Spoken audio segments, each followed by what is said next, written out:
Hi వదినా. ఏంది video తీస్తున్నావా? అవును వదినా. హాయ్ అండి. మొగ్గల కాంచి అయితే ఇప్పుడే వచ్చినాయండి శారీస్ అనేది. ఈ మొగ్గల కాంచి ఇట్లా వస్తాయి. మనం శారీస్ అనేది ఇట్లా పీసులు కట్ చేయాలండి. ఇవైతే కొత్తగా పెట్టించాం మోల్డ్ అనేది. వదిన నిన్న మన దగ్గరికి ఆ కస్టమర్ వచ్చారు చూసారా? వాళ్ళు లేదా నిన్న కవర్ ఇవ్వని అడిగారు మనల్ని.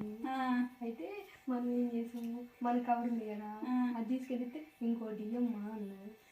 నువ్వు చూసి కట్ చెయ్యి, ఏం లేదు. శారీ అన్న మళ్ళీ అన్న కట్ అయింది అనుకో అన్న అరుస్తాడు. నీ ఇష్టం. అన్నయ్య వస్తున్నారు, భయం అవుతుంది. అందుకే చూసి కట్ చేయి నువ్వు.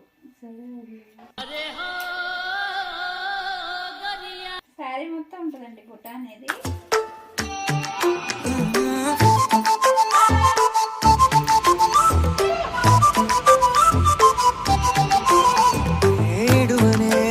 అయ్యో, ఈ పిల్ల అసలు చీర కూడా కట్ చేయనివ్వట్లేదండి. నేను ఎందుకు కట్ చేయనివ్వట్లే, అమ్మాయి కట్ చేయలేదండి చీరలో.